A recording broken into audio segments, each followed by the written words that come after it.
What's up everyone? Welcome back to the channel. Environment and sustainable development हम एक part already कर चुके हैं और मुझे पूरी उम्मीद है आप लोगों ने इंडियन इकोनॉमिक डेवलपमेंट बहुत अच्छे से प्रिपेयर करा होगा। इंडियन इकोनॉमिक डेवलपमेंट का पूरा प्लेलिस्ट प्रॉपर्ली अरेंज्ड है। आप लोग पूरे प्लेलिस्ट को फॉलो कर सकते हो, आप किसी भी बुक से पढ़ रहे हो तो जल्दी से मेरे साथ साथ सबसे पहले मीनिंग देख लो। सस्टेनेबल डेवलपमेंट टॉपिक का नाम क्या है? Sustainable development. सस्टेनेबल का मतलब होता है लॉन्ग लाइफ, जो हम ज्यादा समय तक सस्टेन कर सकते हैं। तो सस्टेनेबल डेवलपमेंट का मतलब ये है कि हमें अपनी इकोनॉमी में रिसोर्सेज को इस तरीके से यूज करना है कि प्रेजेंट जनरेशन भी उसको एंजॉय कर पाए और जो आने वाली जनरेशन है उनको भी वो रिसोर्सेज उसी तरीके से मिले, उन्हें कोई शॉर्टेज ना हो रिसोर्सेज की। लाइक अभी तक हम लोग क्या कर रहे थे, डेवलपमेंट तो कर रहे थे लेकिन रिसोर्सेज को हम लोगों ने इतना ज्यादा एक्सप्लॉइट कर दिया कि रिसोर्सेज कम होते जा रहे हैं। आप एग्जांपल लो वाटर का, पानी बहुत जल्दी कम होता जा रहा है तो आने वाले जनरेशन्स को बहुत प्रॉब्लम होने वाली है when it comes to the need of water. तो सस्टेनेबल डेवलपमेंट मीन्स कि हमें रिसोर्सेज को इतना बेटर वे में यूटिलाइज करना है या कुछ इस तरीके से यूटिलाइज करना है कि हमारी नीड्स तो फुलफिल हो ही जाए और जो हमारे आने वाली जनरेशन हैं उनको अपनी नीड्स फुलफिल करने में कोई भी प्रॉब्लम ना हो। तो देखो क्या लिखा है, सस्टेनेबल डेवलपमेंट मीन्स या it is the development which meets the needs of present generation. इस तरीके से डेवलपमेंट करो कि प्रेजेंट जनरेशन का डेवलपमेंट हो, उसकी नीड्स पूरी हो without reducing the ability of future generation. लेकिन फ्यूचर जनरेशन की एबिलिटी रिड्यूस ना हो to meet their own needs. अपनी नीड्स पूरी करने की एबिलिटी कम नहीं होनी चाहिए, किसकी? फ्यूचर जनरेशन की। इसी को हम लोग क्या बोलते हैं? Sustainable development. Are you getting my point? Sustainable development सीधा सीधा शब्दों में क्या बोला, अब वाली जनरेशन की भी नीड्स पूरी हो जाए, फ्यूचर की नीड्स पूरी करने में कोई समस्या परेशानी ना हो। भाई चिंता नहीं होनी चाहिए क्योंकि चिंता चिता समान है। समझते हो ना चिता को? चलो समझते हो तुम लोग। फीचर्स पे आ जाते हैं। फीचर्स कौन कौन से फीचर्स होंगे सस्टेनेबल डेवलपमेंट के? अरे यार सबसे आसान, यहाँ पे बात हो रही है पॉल्यूशन की। पॉल्यूशन का मतलब क्या है कि एयर पॉल्यूशन, मतलब हवा में इस तरीके के इंग्रेडिएंट्स ना हो। इंग्रेडिएंट्स शब्द सही है क्या? पॉल्यूटेंट्स ना हो, जैसे कि जो फैक्ट्रीज से स्मोक निकलती है वो नहीं होनी चाहिए। वाटर पॉल्यूट ना हो, पानी के अंदर डिस्पोज ना करा जाए वेस्ट ऐसे ही बिना कुछ देखे, अच्छे से उसको मैनेज करो।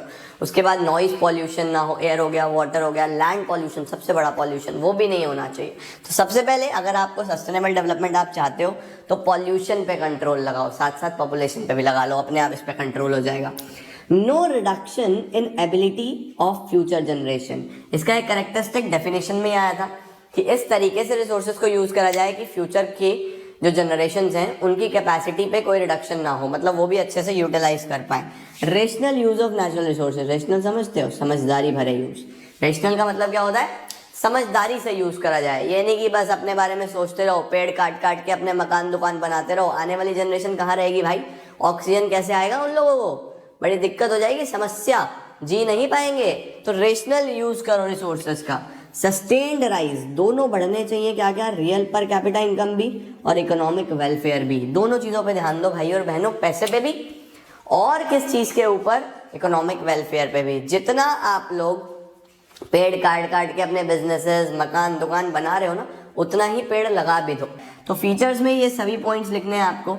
इसके बाद क्या क्या स्ट्रैटेजीज हम लोग अपना सकते हैं सस्टेनेबल डेवलपमेंट के लिए, इन सारी चीज़ों को अच्छे से वर्कअप करने के लिए हम क्या क्या फॉलो कर सकते हैं। तो सबसे पहले input efficient technology. Input efficient technology कौन सी होती है? जिसके अंदर लेस इनपुट यूज हो और मोर आउटपुट जनरेट हो। मतलब कि ऐसी टेक्नोलॉजी होनी चाहिए जो हमारे इनपुट को बहुत अच्छे से एफिशिएंसी के साथ यूटिलाइज कर पाए, कम से कम खर्चा, कम से कम रिसोर्सेज यूज करके ज्यादा से ज्यादा आउटपुट जनरेट होना चाहिए। This is what we call as input efficient technology. Environment friendly sources of energy. आपको एनवायरमेंट फ्रेंडली सोर्सेज यूज करने हैं, जैसे कि आप सोलर एनर्जी यूज करो, आप सीएनजी यूज करो, आप एलपीजी यूज करो। पेट्रोलियम को थोड़ा सा हटा दो, डीजल को थोड़ा सा हटा दो। इस तरीके के सोर्सेज यूज मत करो। कैसे सोर्सेज यूज करो? जो एनवायरमेंट फ्रेंडली है। उसके बाद इंटीग्रेटेड रूरल डेवलपमेंट। आपको ऐसे प्लान्स बनाने हैं, ऐसे बजट फॉर्म करने हैं एज अ गवर्नमेंट कि हम लोग ध्यान दे सकें रूरल एरियाज के ऊपर भी, ना केवल सिर्फ अर्बन एरियाज के ऊपर भी। ऐसे प्रोजेक्ट्स बनाओ, ऐसे प्लान्स बनाओ जिसके अंदर हमारे रूरल अर्बन एक इक्वालिटी हो और डेवलपमेंट सबका हो। सब में अवेयरनेस दी जाए और अच्छी टेक्नोलॉजी यूज़ करते हुए चीज़ों को प्रॉपरली यूटिलाइज किया जाए।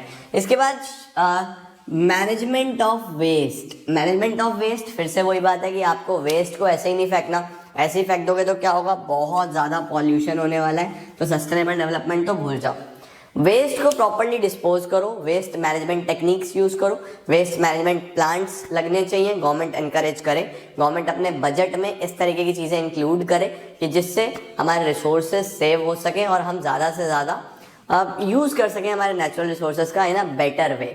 हमें इस नेचर ने, इस प्रकृति ने एक इतना अच्छा आसपास में सराउंडिंग्स दिया, एनवायरनमेंट दिया है, तो उसको ऐसे ख़राब नहीं करना वेस्ट फेंक के, तो उसे प्रॉपरली डिस्पोज ऑफ करा जाए। उसके बाद shift to organic farming. Organic farming although हमारे टॉपिक से रिलेटेड है, बट मैं आप लोगों के साथ वैसे ही डिस्कशन कर लेता हूँ क्योंकि इसमें आ गया। ऑर्गेनिक फार्मिंग बेसिकली क्या है कि हम लोग फार्मिंग में सारे ऑर्गेनिक प्रोडक्ट्स यूज़ करें rather than using chemical based fertilizers, insecticides, pesticides. We must use organic products, जैसे कि वो काउ डंग होते हैं, एनिमल वेस्ट होते हैं, जिसको हम लोग एज अ फर्टिलाइज़र यूज़ करते हैं प्लांट्स में, जिसको एज अ फर्टिलाइज़र यूज़ करते हैं हमारी क्रॉप्स में, जो हमें काफ़ी अच्छी फसल प्रोवाइड कर सकते हैं। हम लोग बहुत सारे ऐसे प्लांट्स लगा सकते हैं, जैसे बायोगैस होता है, वो भी एक एनर्जी का सोर्स रहता है। तो हम लोग rather than going for chemical based या फिर chemical fertilisers, insecticides, pesticides, we must be using organic products for our farming. तो shift to organic farming is gonna be a very important step और a very handy one when it comes to sustainable development। उसके बाद public means of transportation must be encouraged। हम लोग देखो, अब transport जब हमें ट्रैवल करना है तो चाहिए, बट पर्सनल ट्रांसपोर्टेशन आप थोड़ा सा अवॉइड करो और कौन सा ट्रांसपोर्टेशन यूज़ करो, पब्लिक मीन्स ऑफ ट्रांसपोर्टेशन। अगर 10 लोग, 20 लोग, 30 लोग ट्रैवल कर रहे हैं, सब लोग अपनी अपनी कार से ट्रैवल कर रहे हैं, तो उतना ही पॉल्यूशन होगा। इससे अच्छा एक बस से सब लोग ट्रैवल करें या एक ट्रेन से सब लोग ट्रैवल करें, तो सब कुछ बहुत अच्छे वे में हो सकता है और बहुत ज़्यादा पॉल्यूशन रिड्यूस हो सकता है। तो public means of transportation must be encouraged. हाँ, उसको बेटर बनाने के लिए गवर्नमेंट अगर पब्लिक सेक्टर में है, जैसे गवर्नमेंट बसेस हैं या और भी सारे रेलवेज है हमारा, उसको बेटर बनाया जाए ताकि सभी लोग उस पर कंफर्टेबल फील करें, एज वेल एज वो सब मिलजुल के ट्रैवल करें, एक अच्छी क्वालिटी प्रोवाइड करे जाए इन जेन्युइन कॉस्ट। रेलवे ऑल्दो एक बहुत जेन्युइन कॉस्ट में चलता है, बट स्टिल उसको और बेटर बनाए अगर गवर्नमेंट, तो पब्लिक मीन्स ऑफ ट्रांसपोर्टेशन काफ़ी ज़्यादा और एनकरेज होगा। तो ये सारे वेज हैं, ये सारी स्ट्रैटेजीज हैं फॉर सस्टेनेबल डेवलपमेंट। अगर ये फॉलो करी जाएंगी तो हमारा एनवायरनमेंट भी हार्म नहीं होगा और हम अपने तो नीड्स पूरे कर ही लेंगे और हमारी फ्यूचर जनरेशन भी पूरे कर पाएगी। So this is it, chapter हमारा कंप्लीट है। आप लोगों को नोट्स का स्क्रीनशॉट लेना है तो ले लो। This is it for today, thank you so much.